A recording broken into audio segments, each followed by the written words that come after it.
শুনুন সব লাফাঙ্গার দল। বলেন স্যার, এই রোজার মাসে আমারে দিয়া বেশি চিল্লায় না হবি না, বুঝলি? আই, কি বাজালি তুই? কই কিছু না স্যার। আচ্ছা, পড়াশোনায় ফিরে আসা যাক তাহলে। জিমিনা, আমার ধৈর্যের পরীক্ষা নিস না। চুপ কর সব নালায়ক লাফাঙ্গার দল। এবার কিন্তু এইটা দিয়ে পিটামু। স্যার, আমি একটা দিছি, আর কিছু করবো না। আচ্ছা, আমি এখন পড়ানো শুরু করব। আমারে কেউ আবার ডিস্টার্ব করলে খবর আছে। স্যার, আপনি রোজার মধ্যে পানি নিয়ে কি করেন? তোদের মতো বাদরদের ক্লাস নেওয়া চারটিখানি কথা না, বুঝলি? তাই পাশে পানি রেখে দিয়েছি, যখন তখন আমার মাথায় ঢালা লাগতে পারে। আই বদমাস, হাসি বন্ধ কর আর বোর্ডের দিকে তাকা সব। খাতাটা এইভাবে রাখ, তাহলে স্যার দেখতে পাবে না কিছু। আচ্ছা বলতো, ক্ষমতা কাকে বলে? একদিন আমার এলাকায় আসুন, দেখিয়ে দেব। কি বললি? গেল রে, এইবার আমার অবস্থা খারাপ হবে। রোজা রমজানের দিন তোদের সাথে খারাপ ব্যবহার করতে চাচ্ছি না আমি।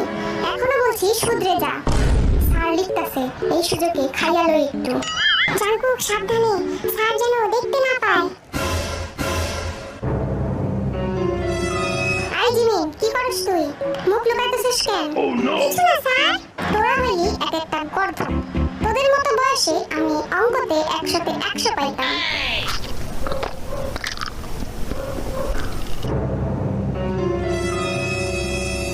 যা, ধরা খাইয়া গেলাম তো। এবার কি বলবো রে? ও, তাহলে এই ব্যাপার। চুরি করে খাইতেছিস তুই?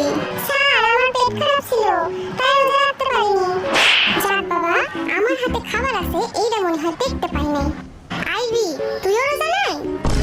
কি বলেন স্যার, আমি তো রোজা। ফাজলামি করার জায়গা পাস না?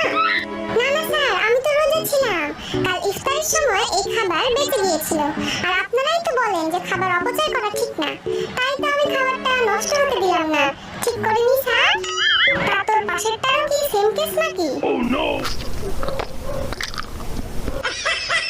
না, তোদের নিয়ে আর পারলাম না। তোদের লজ্জা শরম বলতে কিছু নাই না? আমি পড়াচ্ছি আর তোরা খেয়ে যাচ্ছিস। আই সুগা, সামনে এসে দাঁড়িয়ে থাক। নুডলসটা সেই টেস্টি ছিল। ভালো হয়েছে বাবা। সুগা, নুডলসটা এবার আমি শেষ করবো। আইভি, তুইও সামনে আয়। নিষেধ করার পরও খেয়ে যাচ্ছিস, বেয়াদব ছেলে। ইস, ধরা খাইয়া গেলাম। n π/2 এই যে